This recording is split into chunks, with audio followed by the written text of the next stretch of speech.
বাংলাদেশ তুরস্কের কৌশলগত সম্পর্কের নতুন দিগন্ত। পররাষ্ট্রমন্ত্রী পর্যায়ে প্রতি বছর বৈঠকের সিদ্ধান্ত। ঢাকা। বাংলাদেশের জনগণ ও সরকারের প্রতি তুরস্কের ধারাবাহিক সমর্থন অব্যাহত রাখায় দেশটির প্রতি আন্তরিক ধন্যবাদ ও কৃতজ্ঞতা জানিয়েছেন প্রধানমন্ত্রী তারেক রহমান। গত বৃহস্পতিবার রাতে 2 দিনের রাষ্ট্রীয় সফরে ঢাকা আসেন তুরস্কের পররাষ্ট্রমন্ত্রী হাকান ফিদান। ইন্দোনেশিয়া ও দক্ষিণ কোরিয়া সফর শেষে একটি বহুপাক্ষিক সফরের অংশ হিসেবে তিনি বাংলাদেশে এসেছেন।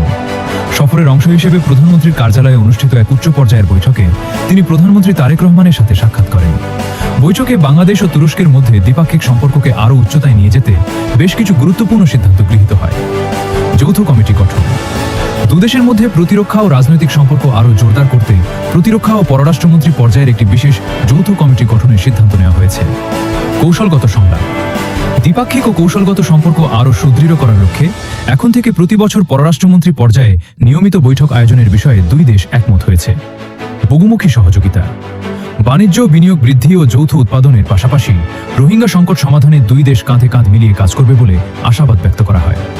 এই সফরের মধ্য দিয়ে ঢাকা ও আঙ্কারার মধ্যকার দীর্ঘদিনের বন্ধুত্ব ও কৌশলগত অংশীদারিত্ব আরও এক ধাপ এগিয়ে গেল বলে মনে করছেন সংশ্লিষ্ট কূটনৈতিক মহল। Option 2, bullet point format, social media বা দ্রুত পড়ার জন্য।